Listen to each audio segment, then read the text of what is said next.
What's good, folks? Welcome back to The Furnished Mind. When Milton Friedman speaks, everybody should just listen.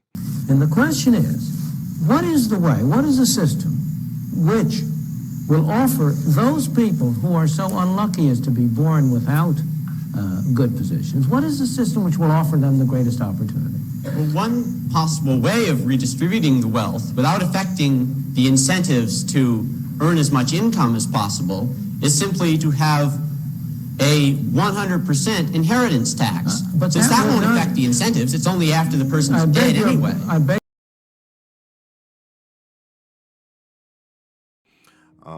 What we have here is Milton Friedman discussing wealth redistribution with a university student, and he brilliantly pokes holes in the student's logic, revealing to him that it hasn't been thought through as much as this kid thought it did. But as you grow up, you will discover that this is really a family society and not an individual society. We tend to talk about an individualist society, but it really isn't. It's a family society.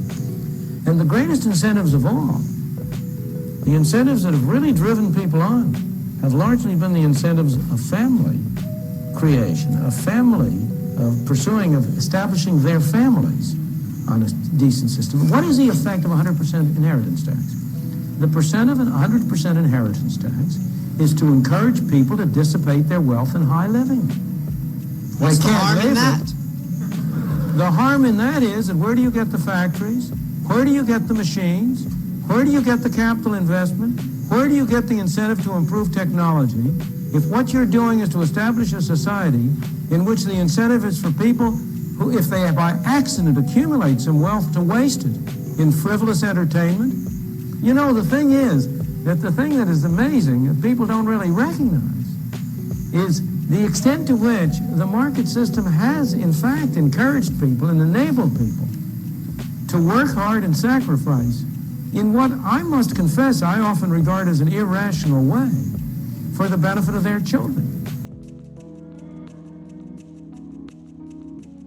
First and foremost, the most successful economic system to have ever existed so far has been capitalism.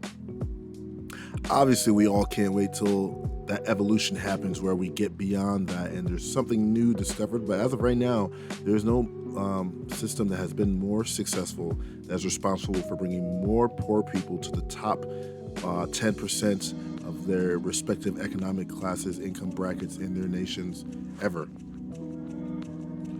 To see yourself go from the bottom of an income bracket to the top within a lifetime is a miracle in and of itself. And other systems like any more so historically socialist or communist nations, that's impossible. Once you belong to a caste, you'll finish your life within that caste. You don't get to jump in a caste system. So Milton Friedman poses a very important question here. He asks him, well, what other system provides the greatest opportunity? Is there anything on earth that can rival what capitalism has been doing thus far? The university student responded by saying, wealth redistribution.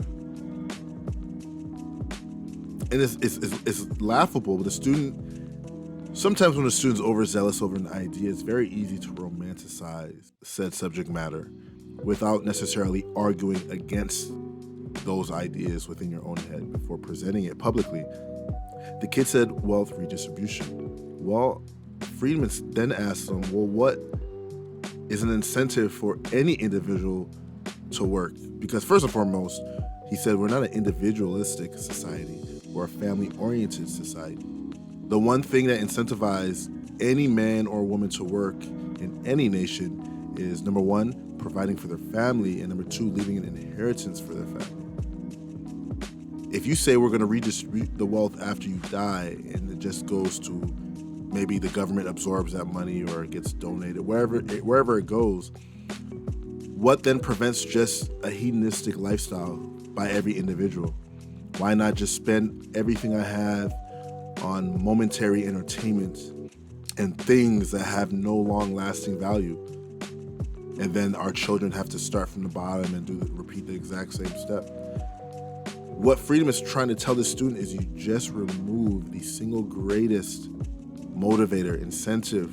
If I'm working so hard to increase the standard of living for my children and my children's children, What logical reason do I have to keep going if you remove that incentive that I can't lift them up beyond the caste that they belong to? Capitalism offers that. Wealth redistribution does not.